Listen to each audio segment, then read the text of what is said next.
Hello दोस्तों, मैं मुकेश तिवारी एक बार फिर से आपका स्वागत करता हूं आपके अपने यूट्यूब चैनल ड्रीम प्लेस पे। ठीक है, आज हम आगे नेक्स्ट एक चैप्टर लेकर आए हैं, भूकंप और सुनामी। ठीक है, तो आज हम यहाँ पे वर्ल्ड जियोग्राफी का ये चैप्टर भूकंप और सुनामी को देखते हैं। ठीक है, कोशिश करेंगे इसे बहुत ही आसान और बहुत ही सरलता तरीके से पढ़ा जाए और ज़्यादातर वही चीज़ें पढ़ी जाए जो हमारे एग्ज़ाम के हिसाब से इम्पॉर्टेंट हो। ठीक है, बहुत ज़्यादा वेस्ट चीज़ें हमें नहीं पढ़नी क्योंकि हमारा मकसद है सिलेक्शन लेना, न कि साइंटिस्ट बनना। ठीक है, तो चलिए ध्यान लगाइए और समझिए। ठीक है, तो पहले देखते हैं हम कि भूकंप होता क्या। ठीक है, तो भूकंप जो है वो पृथ्वी की ऊपरी सतह में, पृथ्वी की में होने वाले उथल पुथल, पृथ्वी में अचानक से होने वाले उथल पुथल या कंपन को हम क्या कहते हैं? भूकंप कहते हैं। ठीक है, पृथ्वी में होने वाले अचानक से उथल पुथल या कंपन को हम भूकंप कहते हैं।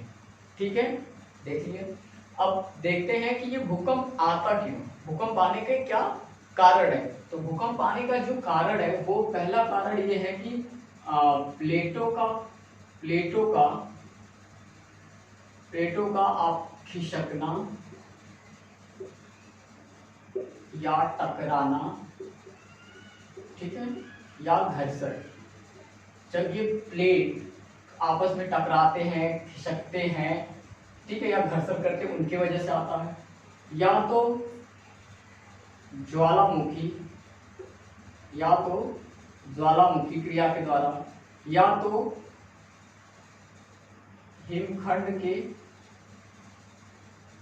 खिसकने से, इन क्रियाओं के द्वारा क्या होता है? भूकंप आता है। ठीक है, अब ये क्रिया होती कैसे? ठीक है, तो ये प्लेटों का खिसकना क्या है और ये ज्वालामुखी क्या है, ये ज्वालामुखी कैसे आ जाती?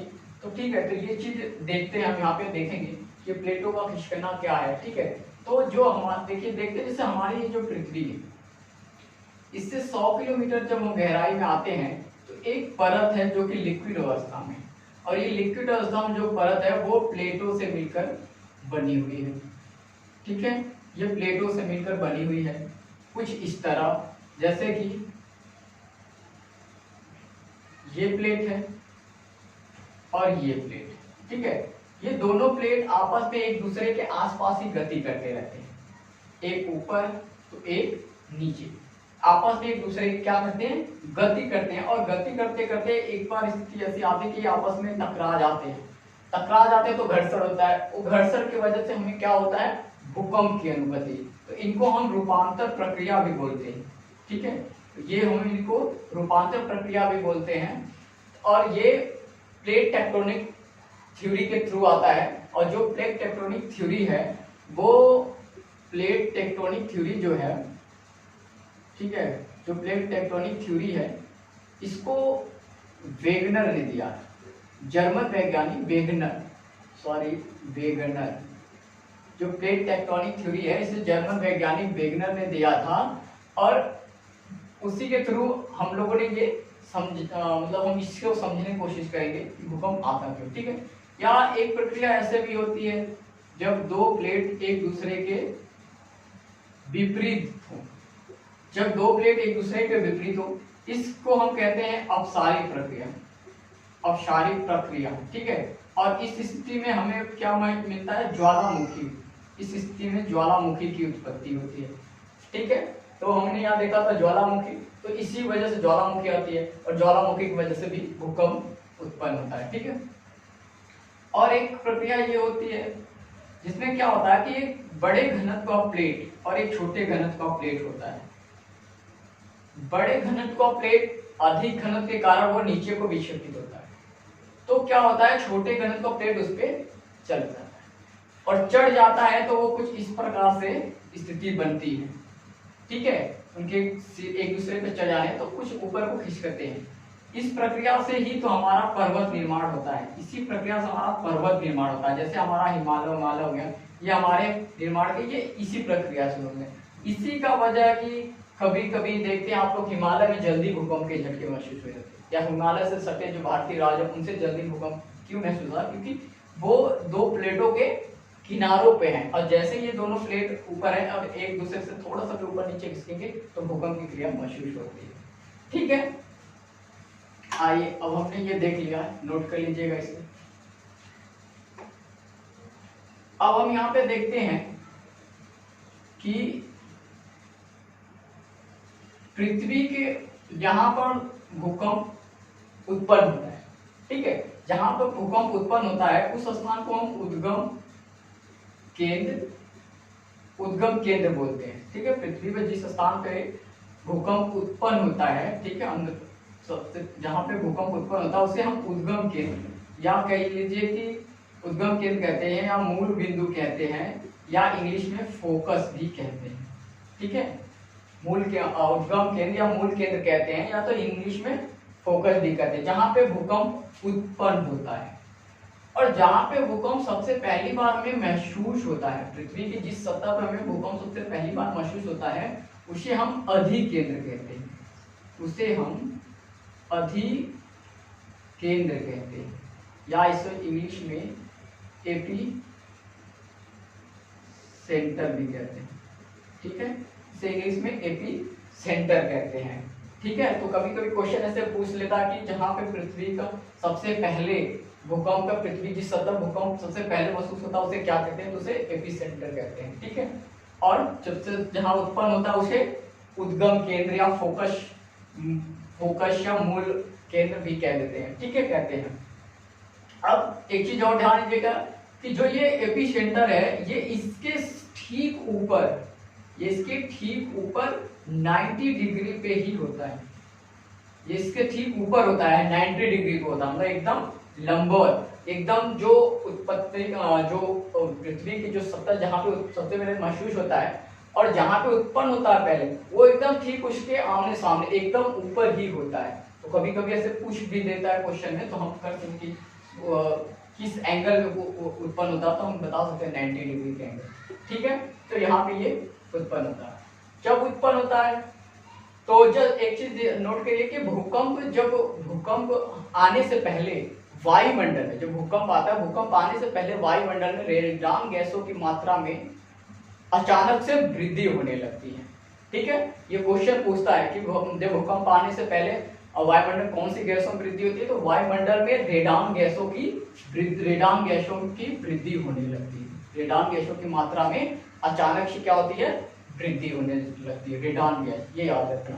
ठीक है, अब देखिए जब ये भूकंप आता है तो कुछ तरंगे इसमें से निकलती हैं। अब वो तरंगे क्या हैं, तो वो तरंगे ये हैं कि सबसे पहले जो होता है वो पी तरंग बोली जाती है। 3 टाइप की होती है, एक पहली वो पी तरंग होती है, इसे हम प्राइमरी तरंग भी बोलते हैं। ठीक है, प्राइमरी वेव बोलते हैं या प्राथमिक तरंग। ठीक है, तो इसमें क्या होता है, इसकी जो गति होती है वो 8 किलोमीटर पर सेकेंड होती है। जो प्राथमिक पी तरंग है इसकी गति 8 किलोमीटर प्रति सेकेंड होती है, और सबसे पहले अधिकेंद्र एपी सेंटर पे सबसे पहले यही पहुंचती है। ठीक है, और इसकी एक और कंडीशन है कि ये लिक्विड, ठीक है, ये ठोस और तरल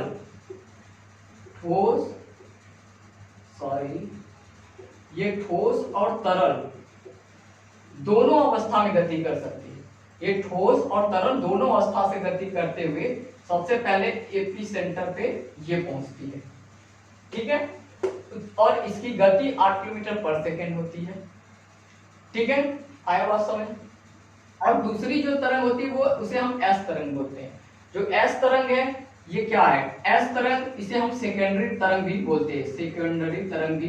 बोलते हैं। ठीक है, सेकेंडरी वेव्स बोलते हैं, या ठीक है सेकेंडरी वेव्स भी बोलते हैं। ये एस तरंग होती है, इसकी जो गति है वो 4 से 6 किलोमीटर पर सेकेंड होती है। सेकेंडरी की जो गति होती है एस तरंग की वो 4 से 6 किलोमीटर पर सेकेंड की होती है, और ये तरंग सिर्फ और सिर्फ तरल अवस्था में ही चल पाती है। ठीक है, ये ठोस अवस्था में नहीं चलती, तरल में चलती है। और जो तीसरी लास्ट होती है वो एल तरंग होती है, जिसे लव वेव्स भी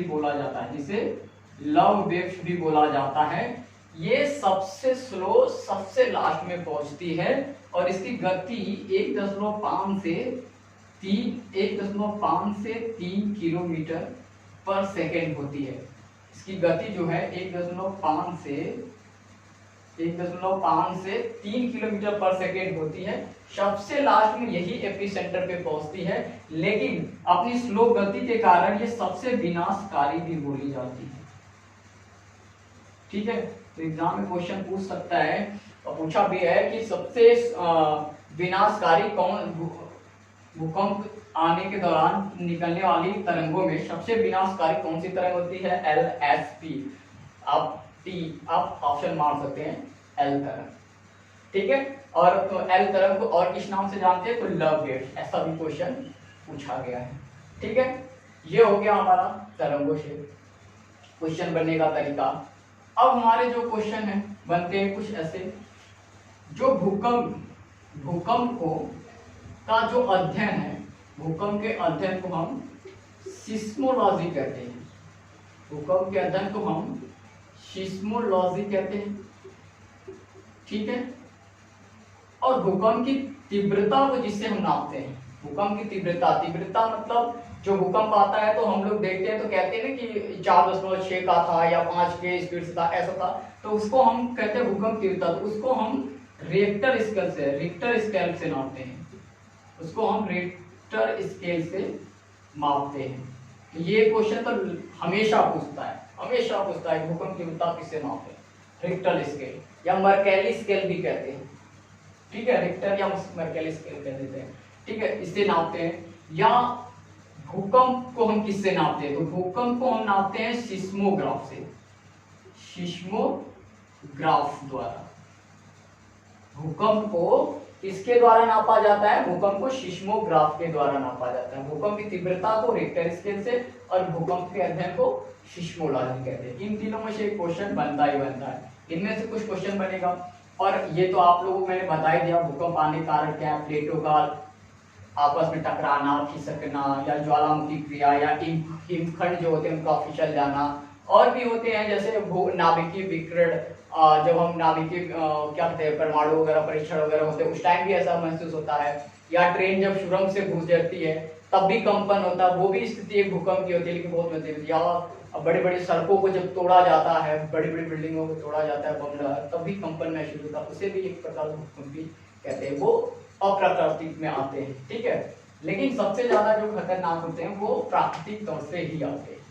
इसी की वजह है कि आप लोगों ने सुना होगा कि जापान में भूकंप बहुत आते हैं, बहुत सी जगह है। हाँ, और एक चीज ये हमेशा कहें कि जो सबसे ज्यादा विश्व में सबसे ज्यादा भूकंप जो है वो प्रशांत महासागरीय पेटी में आता है। विश्व का सबसे ज्यादा भूकंप प्रशांत महासागरीय पेटी में तकरीबन 61% आता है। प्रशांत महासागरीय पेटी में विश्व का सबसे ज्यादा भूकंप 61% आता है।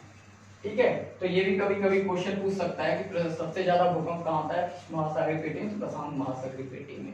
ठीक है, और जापान में भूकंप भी आता है, बार बार आते हैं जापान में, क्योंकि वहां पे क्या है ना, जो भी देश किन्हीं प्लेट के किनारों पे, प्लेटों के किनारों पे, ठीक है, अवस्थित है, तो वहां पे भूकंप आते रहते हैं, क्योंकि वो प्लेट जहां भी गति करेगा, घर्षण करेगा, एक दूसरे से टकराएगा, तुरंत सबसे पहले वहां भूकंप आता है। इसी की देन है कि वहां जो भूकंप की तीव्रता होती है वो तेज होती है, क्योंकि वो उससे मेन सेंटर पे ही उपस्थित होते हैं। ठीक है, अब देखते हैं हम इसमें, आइए अब हम देखते हैं इसमें सुनामी के बारे में। थोड़ा सा सुनामी भी देख लेते हैं। सुनामी क्या है? सुनामी की जो है एक जापानी लैंग्वेज है, जो जापानी भाषा से उत्पत्ति हुई है सुनामी की भी, जिसका मतलब होता है लहरों का तट पर आना। सुनामी का मतलब होता है जापानी भाषा में लहरों का तट पर आना। और सुनामी आने का एक प्रमुख कारण भूकंप भी है। जब भूकंप महासागरों में, जब जमीन खिसक जाती है या महासागर जो किसी प्लेट के किनारे बसे हैं उनमें टकराव होता है, तो उस स्थिति में भी भूकंप आता है। या ज्वालामुखी होती है तो उस टाइम में जो समुद्र में महासागरों में भूकंप आते हैं, उनके वजह से क्या होती है, वो सागरीय धाराएं वो तट पर आती है। तट पर आने के कारण वो काफी विनाशकारी हो जाती हैं। ठीक है, विनाशकारी हो जाती है। उसको भी वो यही सुनामी है। ठीक है, तो जो विनाशकारी हो जाती, जैसे जापान में आया था ऐसे ही भूकंप आया था कि समुद्री लहरें पूरे क्षेत्र में फैल गई थी, तल पे जाके घरे द्वार सब बहा ले गई। तो उसका कारण क्या था? भूकंप ही था। तो सुनामी आने का भी एक कारण है भूकंप, क्योंकि भूकंप जब आता है तभी लहरें बाहर को जाती हैं। लहरें जब उठती हैं, बड़ी बड़ी लहरें उठेंगी तो तट पे जाएंगी, तट पे जाएंगी तो टकरा टकरा के फिर विनाश हो। ठीक है, और सुनामी का सिंपल सा एक परिभाषा है, सुनामी एक जापानी शब्द है और इसका मतलब यही होता है कि लहरों का तट पर आना। ठीक है, तो उम्मीद करता हूँ कि आप लोगों को बहुत अच्छे से चीज़ें समझ में आ गई होंगी। अब आप आसानी से, जब आपके सामने ऐसे क्वेश्चंस आएंगे तो आप आसानी से उसे सॉल्व कर लेंगे। ठीक है, और इस चैनल को लाइक करना, सब्सक्राइब करना बिल्कुल ना भूलें। बेल आइकन दबाना है सब्सक्राइब करके, और ज़्यादा ज़्यादा दोस्तों में शेयर करें।